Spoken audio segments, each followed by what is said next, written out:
Let's look at opening and saving an Affinity Photo. So, when it comes to image editing, the majority of the time you will be starting with an existing image or photograph and then performing edits to it. So to open an image, we can go to File and choose Open. Okay, and I've got a TIFF file here, but it could be a JPEG, a PNG, another raster format, or even a RAW file. Regardless, we can just select it and click Open, and Photo will then open that image into what's described as a new document. Now, before we move on, I'll just show you how to use drag-drop, which is perhaps a more intuitive approach. So we can close this image down, and I'll then Command-Tab out to Finder. If you're on Windows, you would be Alt-Tabbing out to Explorer. Okay, here's my TIFF file, so I'll just click drag, and then I'll Command-Tab back into Affinity Photo, and I can just drop it in here, and it will open up the image. Now, because this is a new document, we're beginning the process of non-destructive editing, so let me show you what I mean by that. If we, for example, just quickly add a new adjustment layer, I'll add a curves adjustment and then just quickly manipulate it to adjust the tones in the image. We've started a layer structure on the right here.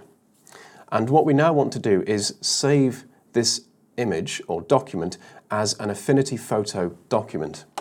So to do that, we can go to File, choose Save As, and then I'll just create a new folder on the desktop called Documents. Okay, and we'll just call this Castle for now, and click Save. Okay, so that is now saving the image as an Affinity Photo document. And what that means is that all of our layer work here remains intact and non-destructive.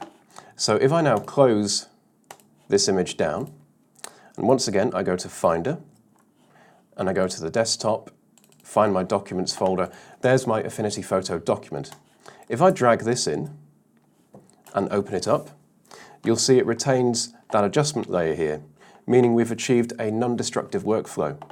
So this is just a really important point. If you make edits to, for example, JPEG files or TIFF files, you can actually just go to File, Save, and Photo will give you a prompt to write back over the initial file. Now you can do that, but that's an entirely destructive approach, and you'll lose all of the layer work here that you've worked so hard to achieve. So saving as an Affinity Photo document format allows you to go back in and revise any of your edits at a later date. So it's important to know that you have that option and that flexibility to save into that document format.